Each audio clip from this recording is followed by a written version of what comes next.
L'hebdo politique. Bonsoir, bienvenue dans l'hebdo politique, vous êtes sur Radio Sensation Normandie et ce soir je reçois Jean-Luc Léger, président du CESER, le Conseil économique, social, environnemental régional et président de l'association de promotion de la LNPN, la fameuse ligne nouvelle Paris-Normandie. Chaque dimanche à 18h, c'est l'hebdo politique. Jean-Luc Léger, bonsoir. Bonsoir Dominique Carlier. On va adresser votre carte de visite. On vous dit originaire de Montfreville, pas loin des plages du débarquement. On vous amène aussi du côté de Léry, dans le département de l'Eure, pour votre lieu de naissance. Vous avez pas mal de cordes à votre arc. Vous avez été l'un des dirigeants les plus actifs du monde associatif sur la région normande. Et puis aussi, vous avez dirigé un pôle social du côté de Pont-Audemer. Et vous êtes maintenant, depuis 2016, je crois, le président du CESER. Et auparavant, vous étiez président d'association et territoire, ce qui nous permet de faire un petit coucou à monsieur Philippe Tillet.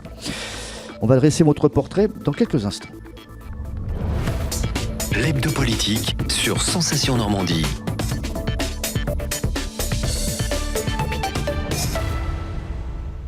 Alors Jean-Luc Léger, la petite question qu'on vous pose souvent, comme au docteur, lorsqu'on vous voit, la Normandie, comment va-t-elle aujourd'hui, la Normandie du CESER en particulier, après ces 2 années? La Normandie du CESER va très bien. La Normandie elle-même, le territoire, comme tout territoire, est à regarder plus précisément selon ses secteurs, selon ses zones géographiques. Et là, cela va plus ou moins bien, mais il y a des choses qui avancent très bien, et puis d'autres qui demandent d'être impulsées, d'être regardées aussi avec une perspective à moyen terme pour se poser la question de quelle Normandie demain. C'est un peu comme le train, il y a des retards, quoi. Parfois. On va ouvrir une toute petite parenthèse politique qu'on va refermer. En tant que président du CESER, je sais que c'est pas la même chose.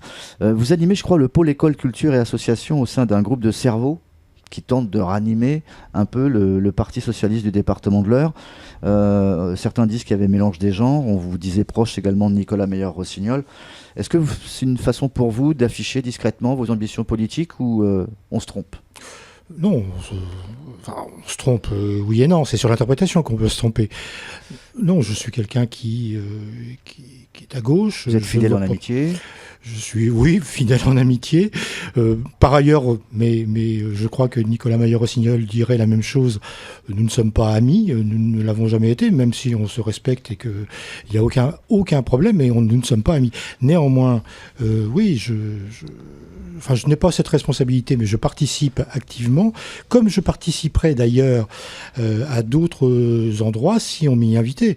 Dès lors que l'on accepte de regarder avec un certain prisme les questions de culture, d'éducation, de la vie sociale des habitants, car le mot social dans mon esprit n'est pas seulement l'allocation sociale auprès des personnes les plus en difficulté, mais c'est la vie sociale d'un territoire qui, elle, est importante, c'est celle qui met en dynamique. Moi, je suis tout à fait disposé à le faire. Il se trouve que c'est au Parti socialiste que je le fais, mais je n'ai absolument pas d'ambition. Alors là, aucunement. Ça ne m'intéresse absolument pas. Le CESER me convient très très bien, mais nous parlerons justement des clivages éventuels au sein du CESER qui ne s'opposent pas sur ce fond-là. D'accord. Le monde politique est un monde peut-être un peu trop fermé. Alors le CESER, on va essayer de dresser un peu sa photographie. C'est 130 conseillers depuis peu, répartis en 4 collèges, représentant des entreprises, des salariés, des associations. Il y a des personnes qui sont bien sûr qualifiées et qui sont, on peut bien le préciser, choisies par le préfet. Alors on s'arrête juste là. Est-ce que c'est embêtant que ce soit le préfet qui nomme ? On sait qu'il n'y a pas d'élection au CESER, on est nommé. On est nommé, il y a des élections éventuellement au sein des organisations nommées par le préfet. Les formes de désignation ne sont pas du tout arrêtées par les textes, donc il y a différentes formes.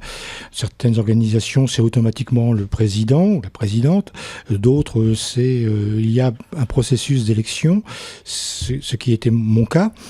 Ce qui est mon cas d'ailleurs depuis que j'y suis depuis de nombreuses années. En revanche, non, ce qui serait fâcheux, c'est que ce soit désigné par le président de la région. parce que là, il y aurait confusion éventuelle, puisque c'est la deuxième assemblée de la région, le Césaire, dans des textes de loi. Donc, il se trouve que c'est le préfet de région, avec, dans la composition actuelle, une composition relativement objective, c'est-à-dire qu'il y a au moins toutes les composantes qui comptent en région sont membres du Césaire. Néanmoins, il y a d'autres composantes qui ne sont pas membres et qui pourraient très bien y prétendre sans aucun problème. Alors le Césaire, c'est un budget qu'on dit plus ou moins faible, budget propre, c'est 110 000 euros, c'est ça ?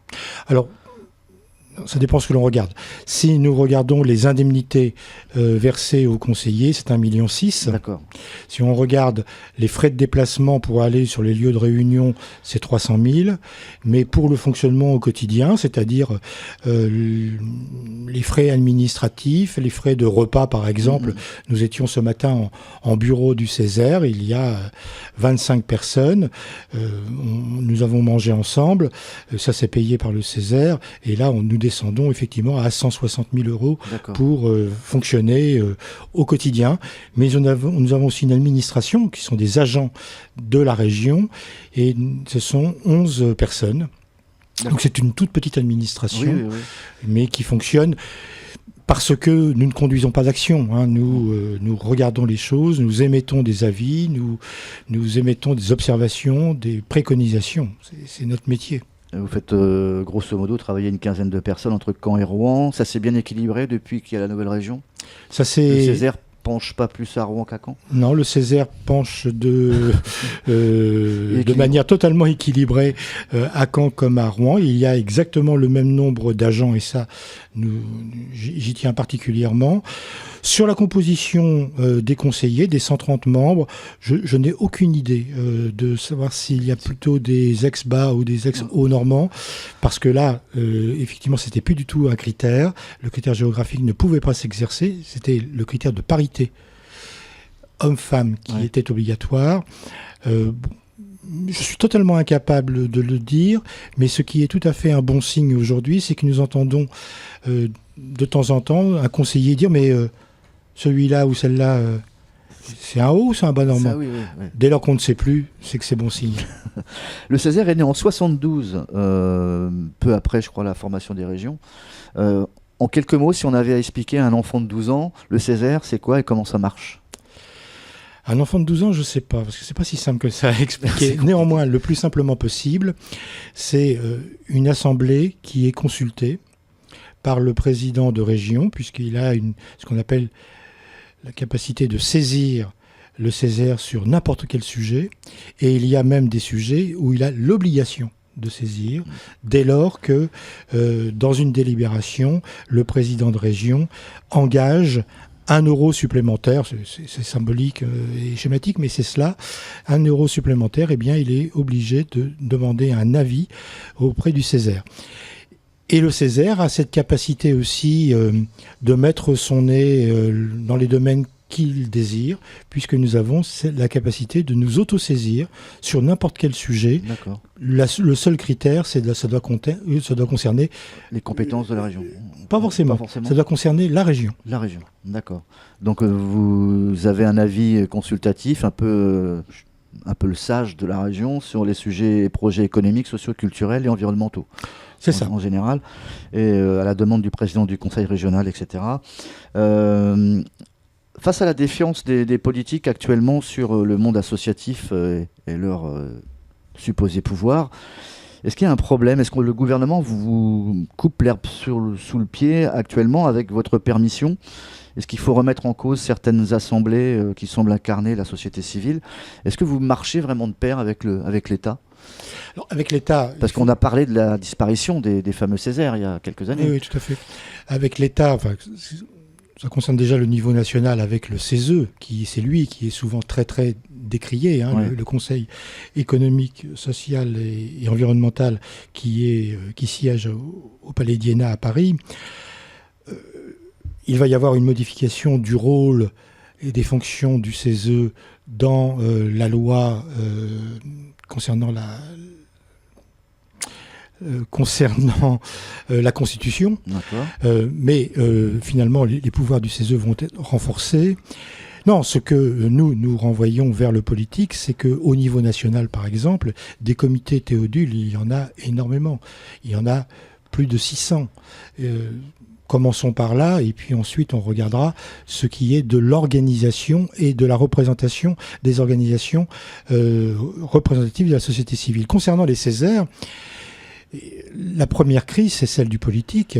C'est le politique qui se trouve en crise et qui regarde autour de lui et qui dit mais autour de nous, qu'est-ce qui ne va pas et qui fait que nous nous sommes remis en cause. Je ne dis pas qu'il ne faut pas regarder à nouveau les organisations patronales, de syndicats de salariés et le monde associatif, puisque ce sont les trois grands domaines représentés principalement au sein du Césaire.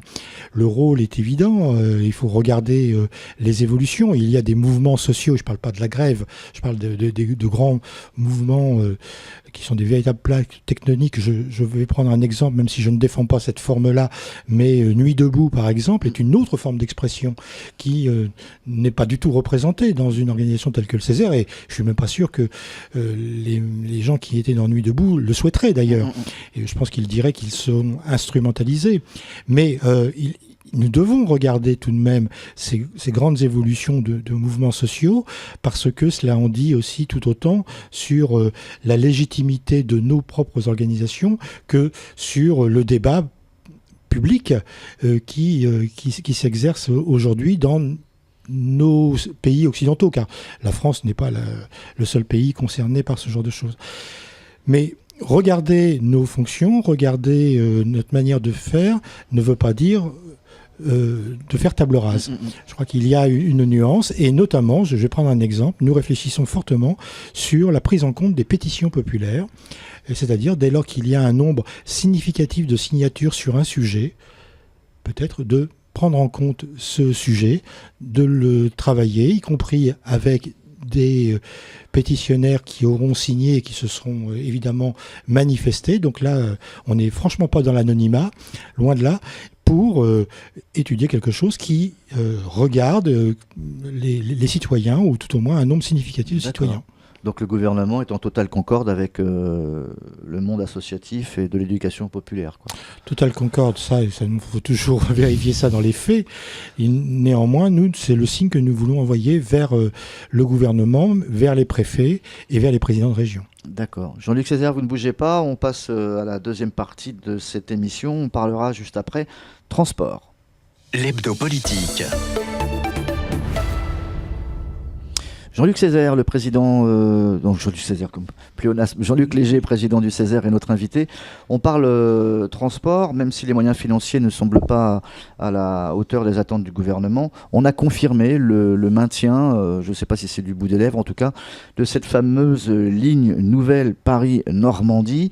Donc avant de savoir si c'est une bonne ou une mauvaise nouvelle, on va expliquer déjà ce qu'est cette fameuse ligne dont on parle depuis, je crois, un peu plus de 20 ans déjà. Oui, ça fait un certain temps. Ça avait été relancé par Nicolas Sarkozy quand il était président de la République lors d'un discours, je crois, au Havre, où il avait parlé d'une ligne TGV. On avait même parlé d'une ligne LGV, qui a d'ailleurs la peau dure, puisque certaines personnes parlent encore de la LGV en disant mais à quoi ça sert une LGV pour aller en Normandie? Et nous sommes bien d'accord, ça servirait strictement à rien. C'est pas l'objet ni d'un TGV ni du LGV. En revanche, il y a une double dynamique à mettre en œuvre en Normandie concernant le ferroviaire.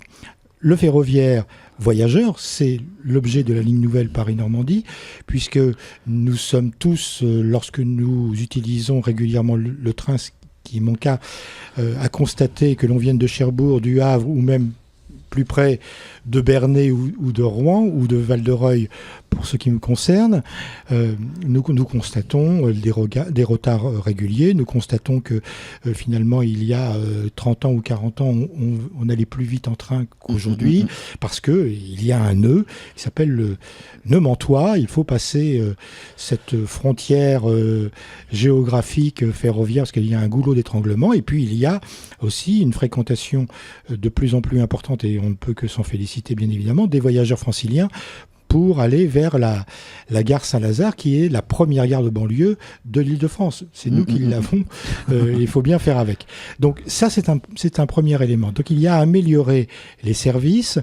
Les services, évidemment, peuvent s'améliorer par un travail conséquent entre la gare Saint-Lazare et Mantes, et c'est la première tranche du projet LNPN qui a été adopté, tout au moins ça a été l'annonce qui a été faite. Alors Jean-Luc Léger, cette ligne, c'est plusieurs gros chantiers successifs. Ce sont plusieurs gros chantiers.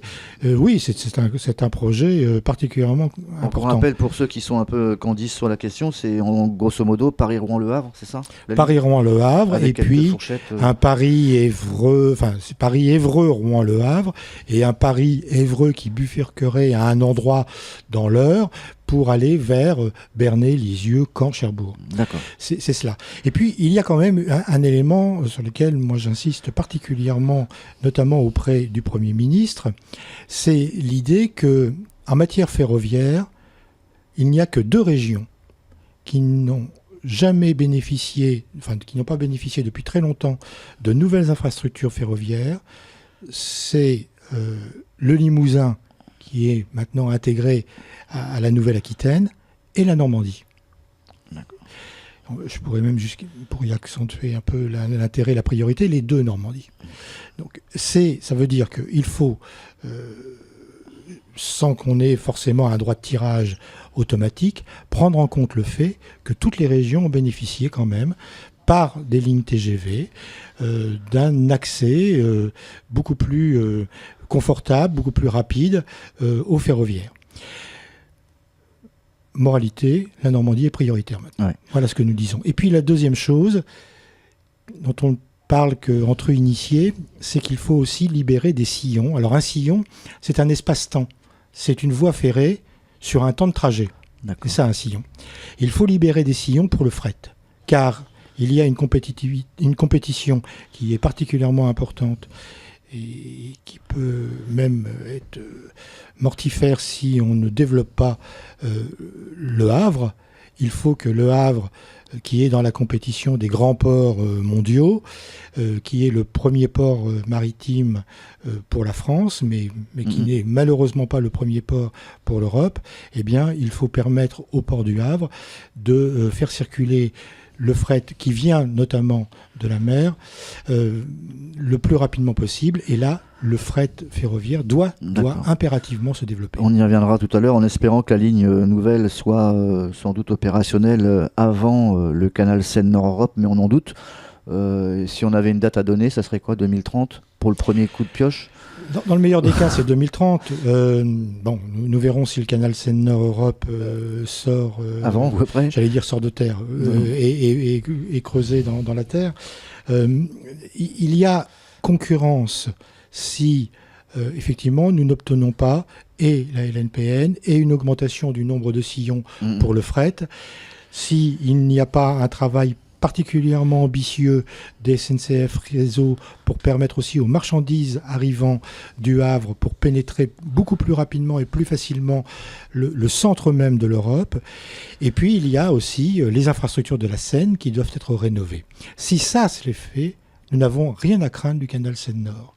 Si ça, ce n'est pas fait, alors nous avons évidemment tout à craindre du canal Seine-Nord. Alors c'est monsieur Philippe Duron, l'ancien maire de Caen, qui a été l'un des membres à rendre en tout cas ses conclusions auprès de la ministre Elisabeth Borne, et monsieur Moret n'a pas mis longtemps à monter au créneau en disant que l'enveloppe n'était pas suffisante et qu'on se foutait entre guillemets un peu de la goule du monde. Est-ce que vous êtes d'accord avec lui? Selon lui, il manquerait 1,5 milliard à la louche. Oui, je suis d'accord. Enfin, le compte n'y est pas. Le compte n'y est pas. C'est Saint-Lazare-Mantes qui est privilégié. Mais ça c'est un projet qui était quasiment à coup sûr retenu parce que il y a un vrai problème de transport des voyageurs franciliens. Il y a bien sûr le projet EOL, mais le projet EOL qui a un très joli nom, mais c'est tout simplement le prolongement de la ligne RER. Donc c'est du vent alors. C'est pas du vent, pas du tout, mais c'est en matière de technologie, il n'y a pas d'innovation majeure par rapport à ça. Mais c'était tout à fait nécessaire pour le Mantois, il n'y a absolument pas à regretter ce genre de choses. Mais là, nous avons progressé et parce que nous travaillons aussi régulièrement avec SNCF Réseau, les quais dédiés en gare Saint-Lazare, plus les lignes dédiées jusqu'à Mantes, ont finalement été acceptés par les Franciliens dès lors qu'ils ont compris que les trains normands pouvaient venir, pouvaient avoir un usage contraire à l'usage d'EOL, et réciproquement d'ailleurs. Donc, à partir de ce moment-là, les Franciliens ont appuyé sur l'intérêt de la LNPN jusqu'à Mantes. Après Mantes, point de salut, ça ne les concerne plus. Ça, c'est là où je suis pour l'instant très très interrogatif. C'est quelle suite après Mantes? Or, nous avons besoin d'une meilleure liaison Rouen-Caen. Nous avons besoin, pour que la Normandie se fasse, il faut que les 3 grandes villes, plus la 4e, Cherbourg, qui devient de plus en plus importante, soit facilement connectée en voyageurs. Les connexions numériques, ça c'est une chose, mais il faut aussi une relation physique des choses. Et tout le temps que pour un Havrais, un Rouennais, il ne sera pas naturel d'aller à Caen, et réciproquement, pour les Cannais, nous aurons bien évidemment une difficulté. Mais au-delà de la symbolique, il y a aussi une amélioration du ferroviaire qui est impératif. Et ça, moi, j'attends vraiment que les millions s'alignent. C'est pour ça que je dis que la Normandie est prioritaire aujourd'hui. Je ne sais pas si le sénateur Moret est de cela. En tout cas, certains brandissent déjà la menace d'une taxe poids lourd pour peut-être abonder au financement des infrastructures s'il manque de l'argent de l'État. Est-ce que l'État va pouvoir essayer de retrouver une source financière ailleurs ? Nous verrons les rapports de force qui s'exerceront avec la profession et avec d'autres. Oui, cette taxe qui revient régulièrement. Est-ce qu'il y a besoin de plus d'argent pour répondre à toutes les infrastructures nécessaires en France, ou de prioriser? Je le dis une nouvelle fois, la Normandie doit être prioritaire sur les infrastructures ferroviaires par rapport à toutes les autres régions. D'accord. Il y a quelques projets aussi qui peuvent paraître un peu farfelus, qui sont en train de se monter du côté du Havre. On parle notamment d'un train qui circulerait sur Coussin d'Air, un projet Space Train, qui mettrait Paris à 20 minutes de la région. J'ai lu ça. N'étant pas un ingénieur, je suis totalement incapable de connaître... Ça fait peu, 20 minutes quand même. Ce serait fantastique. Moi, je prends même une demi-heure, il n'y a aucun problème. Bon, à ceci près à quel endroit il s'arrêtera. Où est-ce qu'il s'arrête déjà? Voilà, c'est ça. Néanmoins, est-ce que c'est une technologie qui est au point et on y va? Soit c'est une technologie qui n'est pas au point et on n'est pas obligé d'attendre que les technologies futures soient au point pour travailler sur le présent. D'accord. Vous avez reçu sur un autre domaine, Madame Françoise Guégaud, il n'y a pas si longtemps, la vice-présidente de région, qui était à ce titre contributrice d'un rapport parlementaire sur ce qu'on appelle l'intelligence artificielle, et particulièrement donc mis sous la lumière ce qu'on appelle peut-être la santé et ses secrets, etc. Est-ce que les dossiers circulent bien, les données de santé et leur confidentialité? C'est un sujet sensible. Est-ce qu'on avance là-dessus? On sait que le gouvernement là, va bientôt faire des choses également sur les dossiers qui vont pouvoir circuler entre médecins et patients. Oui. C'était quoi le thème abordé? Non, il y a deux domaines sur l'intelligence artificielle. Le premier domaine, c'est la question de la transmission de l'information, qui est quelque chose d'extrêmement important, qui à la fois, et ça c'est toute l'ambiguïté de ce type de problématique, il faut que l'information circule, mais il faut aussi qu'elle soit protégée. Il faut, et c'est normal, que ce soit en matière de santé, comme ce soit en matière de technologie, d'innovation, etc. Donc ça, c'est la question des usages. Et puis la deuxième chose, c'est quelque chose qui doit être particulièrement travaillé en France, sur lequel nous travaillons dans le Césaire de Normandie, c'est la relation recherche fondamentale, recherche appliquée et ce qu'on appelle la valorisation, c'est-à-dire le fait que ça devienne un produit industriel.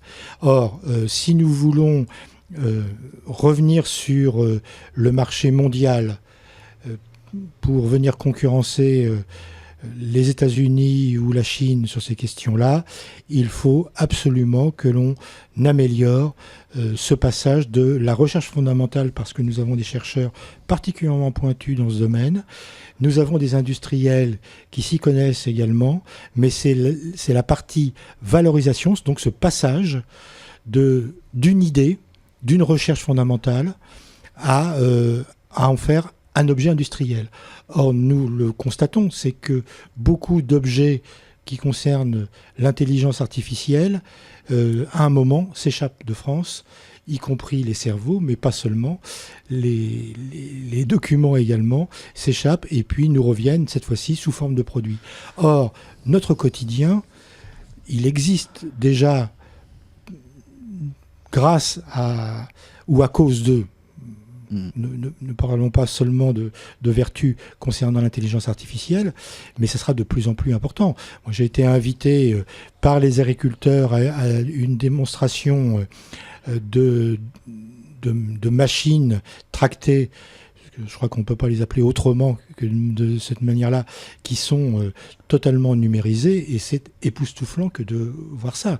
Enfin, que une sarcleuse aujourd'hui sarcle de manière intelligente, il faut voir, quoi. C'est un élément. Qu'un agriculteur avec un drone puisse analyser le sol 1 hectare en 10 minutes, ça, c'est de l'intelligence artificielle. Et le domaine, bien évidemment, de la santé, on peut attendre des applications époustouflantes dans les années qui viennent et qui sont très proches. Hein. C'est pas, là, on parle pas de, comme la LNPN, on parle pas de dans 20 ans ou dans 30 ans.